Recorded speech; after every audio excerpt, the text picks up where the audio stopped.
Te damos la bienvenida a un nuevo audio de la hora silenciosa de Palabra de Vida, donde líderes alrededor del mundo compartirán con nosotros. El día de hoy escuchamos a... Hola familia, amados hermanos y hermanas, jóvenes, ¿cómo están? Mi deseo y mi ruego, mi oración es que Dios les bendiga abundantemente y cumpla sus propósitos en cada uno de ustedes. Les saludamos desde Cuba. Soy el pastor Karel Lescalles Matos. Actualmente estoy sirviendo junto a mi esposa y mis dos hijos en la Iglesia Bautista Nazaret de la Víbora en La Habana, Cuba. Reciban de esta pequeña isla del Caribe un gran abrazo y muchas bendiciones. Hoy vamos a meditar juntos en el pasaje que encontramos en Mateo 21, pero antes de leer esta porción de la palabra, quiero que tengamos en mente algunas preguntas que nos hacemos con mucha frecuencia. Nos preguntamos, ¿cómo podemos orar adecuadamente? En muchas ocasiones me pregunto cómo saber que estoy orando de acuerdo a la voluntad de Dios. ¿Cómo puedo estar seguro que Dios escucha mi clamor, mi ruego, mi oración, mi petición? También quizás te hayas preguntado cómo tener resultado en la oración. O simplemente nos hemos preguntado cómo orar efectivamente, cómo ser efectivos en la oración.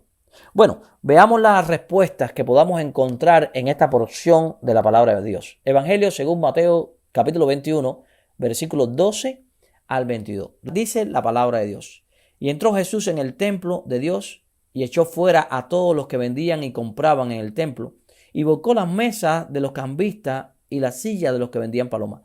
Y le dijo: Escrito está, mi casa, casa de oración será llamada, mas vosotros la habéis hecho cueva de ladrones. Y vinieron a él en el templo ciegos y cojos y les sanó. Pero los principales sacerdotes y los escribas, viendo las maravillas que hacía y a los muchachos aclamando en el templo diciendo: Hosana al hijo de David, se indignaron. Y le dijeron: Oye lo que estos dicen.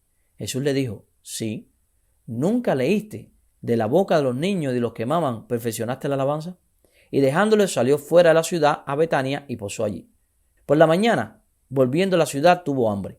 Y viendo una higuera cerca del camino, vino a ella y no halló nada en ella sino hojas solamente. Y le dijo: Nunca jamás nazca de ti fruto. Y luego se secó la higuera.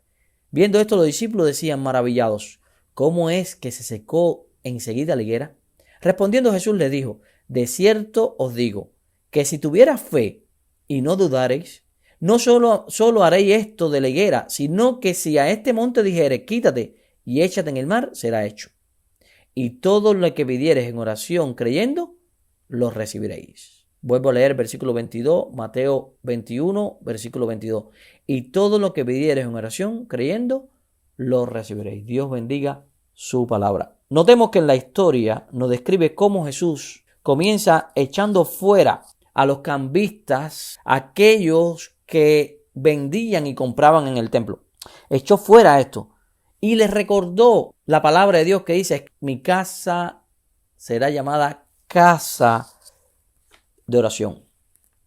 Y ustedes la habéis hecho cueva de ladrones. Hermanos, para saber que estamos orando de acuerdo a la voluntad de Dios, para orar adecuadamente, para orar efectivamente, tenemos que aprender de esta porción de la historia que Dios está recordando que su casa sería casa de oración, pero estaba convertida en una cueva de ladrones. Y aquí cabe preguntarnos, ¿en qué se habrá convertido nuestro corazón, que ha sido diseñado para orar y adorar a Dios?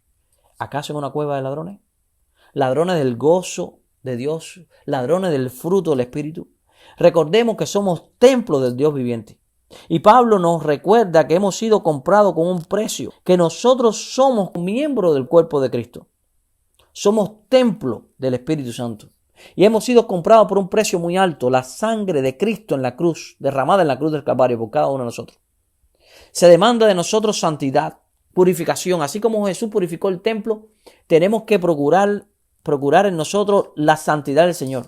Pedro nos dice en 1 Pedro 1:15, sed santo en toda vuestra manera de vivir. Santo como aquel que nos llamó es santo. Como aquel que nos llamó es santo, sed también vosotros santos en toda vuestra manera de vivir. Sed santo, dice el Señor, porque yo soy santo.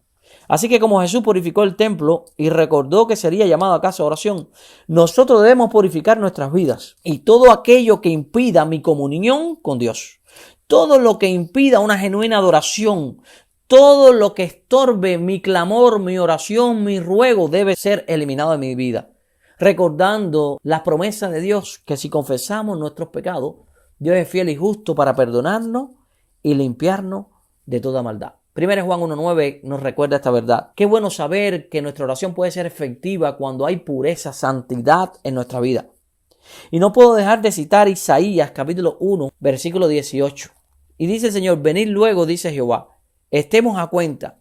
Si vuestros pecados fueren como la grana, como la nieve serán emblanquecidos. Y si fueran rojos como el carmesí, vendrán a ser como blanca lana. Si te preguntas cómo orar adecuadamente, la respuesta es en santidad. Si te preguntas cómo saber y nos preguntamos cómo saber que estoy orando de acuerdo a la voluntad de Dios, la respuesta es en santidad. Tenemos que confesar nuestros pecados, porque Dios es fiel y justo para perdonarnos y limpiar de toda nuestra maldad. Se hace necesario cultivar la disciplina de confesión de pecado, purificación diaria, cultivar la santidad. Es el proceso de santificación por la cual pasamos los verdaderos creyentes. Pablo nos recuerda que somos templo de Dios viviente en 1 Corintios 6:19.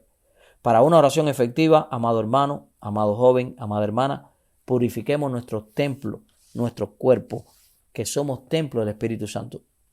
En la historia también podemos ver una segunda verdad. Podemos ver que Jesús nos dice y nos enseña, según esta porción de la palabra, que podemos ser efectivos en la oración cuando oramos con fe. Jesús le está diciendo a su discípulo en el versículo 21, si tuvieres fe y no dudaren. No solamente haréis esto en la higuera, sino también a un monte le pudieran decir, quítate y échate en el mar y será hecho. Eso me recuerda el pasaje paralelo de Mateo 17, que habla que la fe es como un grano de mostaza. No está hablando de cantidad de fe, está hablando de calidad de fe. Según estos versículos, la oración efectiva es aquella que se eleva con fe. Y Santiago, en su epístola, está diciendo que la oración de fe salvará al enfermo y el Señor le levantará, y si hubiera cometido pecado le serán perdonados. Amados hermanos, para ver y experimentar la gloria de Dios en nuestra vida, en nuestra familia, en nuestros hogares e iglesia, tenemos que orar con fe. El salmista, en el Salmo 55, nos recuerda y nos dice así: en cuanto a mí, a Dios clamaré, y Jehová me salvará. El salmista tenía la certeza que él iba a clamar a Dios y Dios le iba a responder. En el versículo 17, en el Salmo 55, dice, tarde, mañana y a mediodía oraré y clamaré, y él oirá mi voz. Y el Salmo 34 también nos dice, versículo 6, este pobre clamó y lo oyó Jehová y lo libró de todas sus angustias. Continúa diciendo versículo 15, los ojos de Jehová están sobre los justos y atentos sus oídos al clamor de ellos. Versículo 17, claman los justos y Jehová los oye y los libra de todas sus angustias. ¡Qué certeza! El poder saber que Dios escucha. ¡Qué privilegio saber que Dios nos escucha cuando oramos de acuerdo a su voluntad! Confesando nuestros pecados, purificando nuestro templo y clamando con fe. ¡Qué bueno saber que el Señor nos dice también! Y todo lo que pidieres en oración, creyendo, lo recibiréis. Mateo 21, versículo 22, termina esta historia. Y todo lo que pidieres en oración. Todo. ¿Cómo puedo orar efectivamente? ¿Cómo saber que estoy orando de acuerdo a la voluntad de Dios? ¿Cómo tener resultado en la oración? La respuesta, Jesús lo dice, y todo lo que pidieres. Pudiéramos preguntarnos en este punto, ¿por qué limitamos nuestras peticiones? ¿Estamos limitando a Dios? Recordemos lo que nos enseña la palabra de Dios, que para Dios no hay nada imposible. Lucas 1:37, porque nada es imposible para Dios. Y el mismo escritor, Lucas 18, versículo 27, dice, lo que es imposible para los hombres es posible para Dios. En 2 de Crónicas 7:14 hay un pasaje muy impactante y desafiante referente a la oración. Y dice el Señor, si se humillare mi pueblo sobre el cual mi nombre es invocado, y oraren y buscaren mi rostro, y se convirtieran de sus malos caminos, entonces yo iré de los cielos y perdonaré sus pecados y sanaré su tierra. Dios está esperando que nosotros podamos orar con corazón puro, oremos con fe y oremos confiando en su poder. Dios le bendiga. Gracias por escucharnos. Recuerda que este audio no reemplaza tu tiempo a solas con Dios.